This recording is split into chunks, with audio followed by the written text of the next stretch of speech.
Hi, എൻ്റെ പേര് ഹാരിഷ, certified wellness coach. നമ്മളെല്ലാ ആളുകളും ഭക്ഷണം കഴിക്കുന്ന ആളുകളാണ് അല്ലേ? ഈ ഭക്ഷണം കഴിക്കുമ്പോൾ നമ്മൾ ശ്രദ്ധിക്കേണ്ട ഒത്തിരി കാര്യങ്ങളുണ്ട്. നമ്മൾ ഭക്ഷണം കഴിക്കാൻ കറക്റ്റ് നമുക്ക് അറിയുമോ എന്ന് ചോദിച്ചാൽ കറക്റ്റ് അറിയില്ല എന്നുള്ളതാണ് അതിൻ്റെ ആൻസർ അല്ലേ?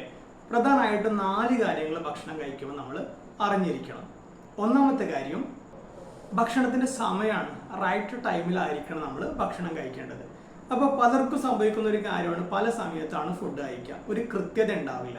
അത് നമ്മൾ അൺഹെൽത്തി ആക്കുന്നതിലേക്ക് നമ്മളെ എത്തിക്കും.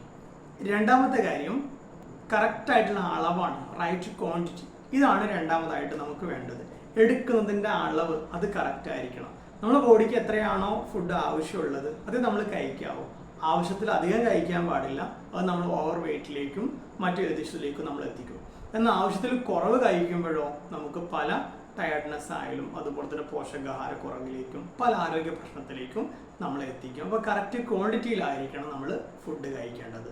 മൂന്നാമത്തെ കാര്യം, നമ്മൾ കഴിക്കുന്ന ഫുഡിൻ്റെ ഗുണമേന്മ, നല്ല ഗുണമേന്മയുള്ള ഫുഡായിരിക്കണം നമ്മൾ കഴിക്കേണ്ടത്. അതായത് റൈറ്റ് ക്വാളിറ്റി ഉള്ളതായിരിക്കണം നമ്മൾ കഴിക്കേണ്ടത്.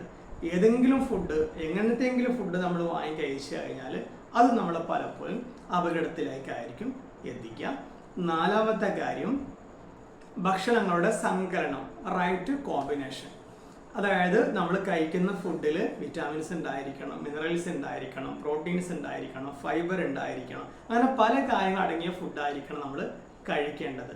അപ്പോൾ ഈ 4 കാര്യങ്ങൾ കഴിച്ച് 4 കാര്യങ്ങൾ ഉൾക്കൊള്ളിച്ച് നമ്മൾ ഫുഡ് കഴിച്ചാൽ നമുക്ക് ഹെൽത്തി ആയിരിക്കാൻ പറ്റും. ഇത് ശ്രദ്ധിച്ചില്ലെങ്കിൽ നമ്മൾ പെട്ടെന്ന് അൺഹെൽത്തി ആയിട്ട് മാറാനുള്ള ചാൻസ് കൂടുതലാണ്.